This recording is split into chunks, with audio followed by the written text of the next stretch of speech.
اردو لوک کہانی نمک کا تاجر۔ ایک دفعہ کا ذکر ہے کہ ہندوستان کے ایک پرانے اور خوبصورت گاؤں میں ایک غریب لیکن محنتی نمک کا تاجر رہتا تھا۔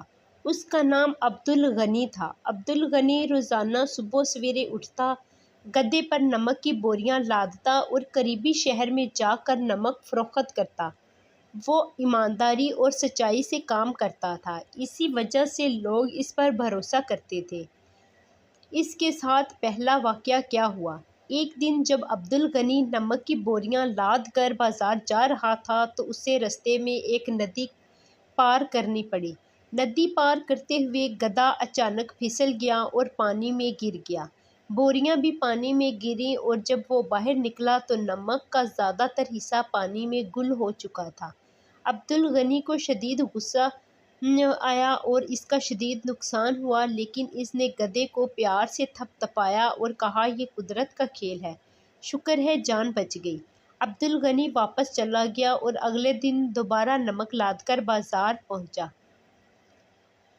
دوسرے دن گدھے کی چالاکی۔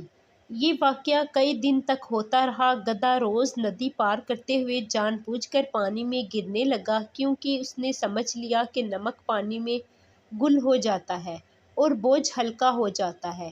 عبدالغنی کو شروع میں شک نہ ہوا، لیکن پھر اس نے غور کیا کہ گدھا ہمیشہ ندی کے بیچ میں پھسلتا ہے۔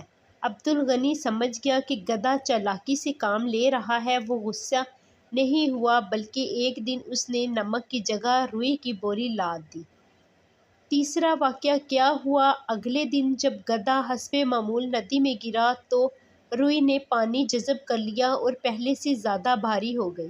گدھے کو بہت دقت ہوئی، وہ بمشکل پار گیا۔ اس دن کے بعد گدھے نے دوبارہ کبھی ندی میں گرنے کی کوشش نہ کی۔ عبدالغنی نے گدھے کو سبق دیا، لیکن نرمی سے۔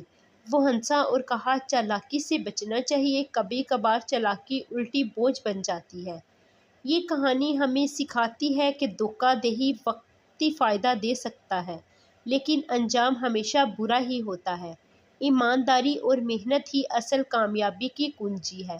جانور بھی چالاکی دکھا سکتے ہیں، مگر عقل اور تجربہ انسان کا ساتھ دیتا ہے۔